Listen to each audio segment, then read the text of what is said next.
welcome.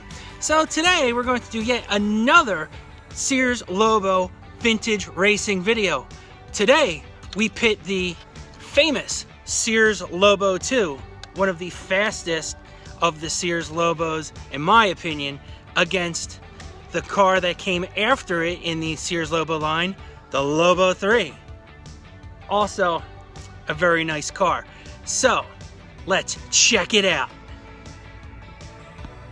Okay, now before we race, just a few things here. For these cars, okay, we're going to be using 7.2 volt racing packs. Now this one is a SEARS diehard one from the 1980s. We're gonna put that in both. Psych, just kidding. We're actually gonna be using these more modern batteries here. This is an Onyx 1800. I actually have Onyx 2000s in each of these cars. It's just gonna give us a better run time and a little more power perhaps. But much better use of power than what this old battery can charge. This one's like at least 30 years old. So that's not happening. And as you can see here, the cars are pretty much evenly sized. The Lobo III might be slightly larger in terms of its wheel size and the body, you know, the shell, the bumper, everything.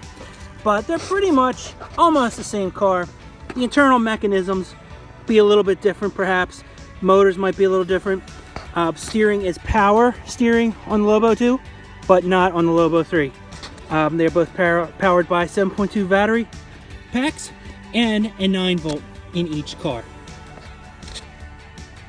And these will be the controls we are using. Here is our 27 megahertz and our 49 megahertz. Both SEARS Lobo controllers, both require a 9 volt in each, and we are basically evenly matched there as well. Okay, just another remark to make concerning these two cars. The Lobo II does have a lower ground clearance than the Lobo III, just slightly, but it is a little bit lower. So this is going to be closer to the ground. And I also noticed in handling both that I feel like the Lobo III is slightly heavier than the Lobo II. Now, I am no expert on Lobos, so I don't know the exact specs on both these cars, and I have not actually weighed them. I'm just telling you, just from handling them, this one seems a little bit heavier, and this one seems a little bit lower to the ground. Will that make a difference? We'll find out. Okay, so before we head to the racetrack, final words on this race. We will be racing both cars in low gear. Reason for this, my Lobo II, the high gear has a problem in the gearbox. I think one of the gears is loose. I cannot run it in high gear, so we're gonna have to do this race entirely in low gear. So I will put the Lobo III in low gear to match the Lobo II, and we'll have to race them in low gear. So a little disappointing. High gear would be much faster, but still a good comparison if we do it in low gear. So let's do it. So come on, let's go to the racetrack. See you there. Okay, so here we are at our favorite racetrack, and we are going to do our race right now. We are rapidly losing light, so we got to get this done quickly. Okay, so here is where we are going to do our race. We have our Lobo III and our Lobo II.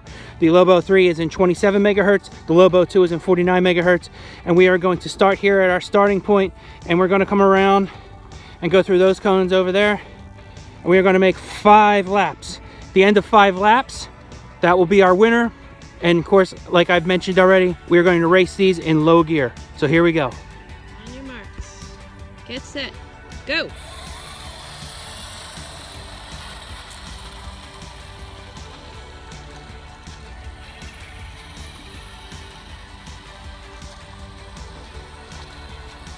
Lap 1.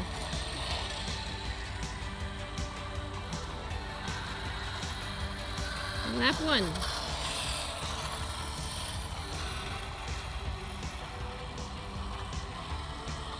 Lap 2.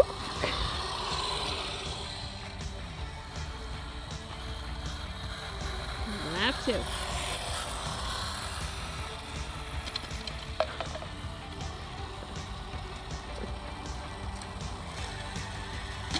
Lap 3.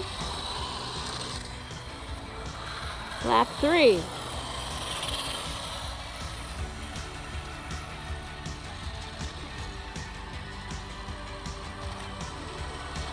Lap 4. Lap 4. And lap 5? Lap 5.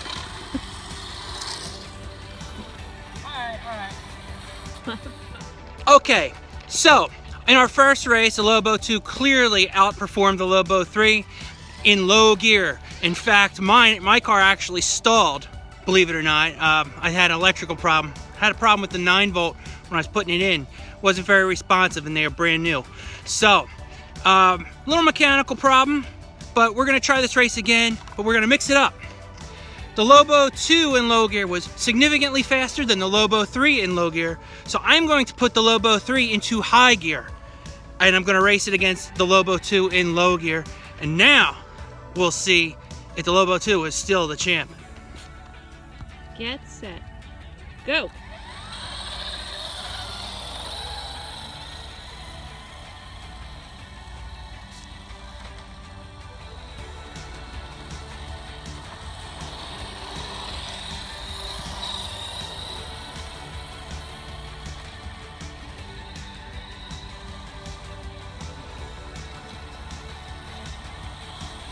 Lap 2.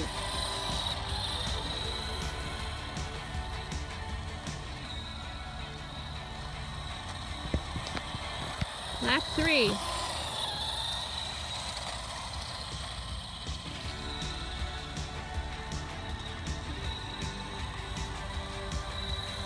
Lap 4.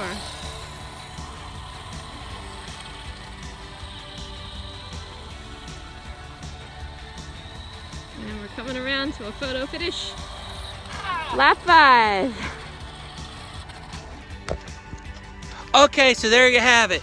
After switching the Lobo III into high gear, I was able to overtake the Lobo II eventually. The Lobo II actually still, in my opinion, outperforms the Lobo III, but by switching it to high gear, the Lobo III actually did outperform the Lobo II towards the end, but it took me a while to catch up to it.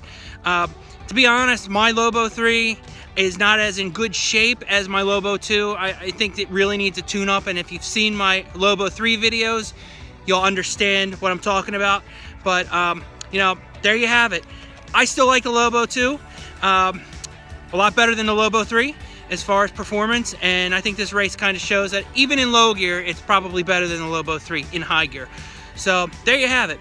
And lastly, if you want more information about these cars, I do have separate videos for both that are specific to these cars. Not kind of a race comparison, but actual, just kind of like a once-over of these cars and what you get with the package. So feel free to check those out as well. So there you have it. Thanks for watching.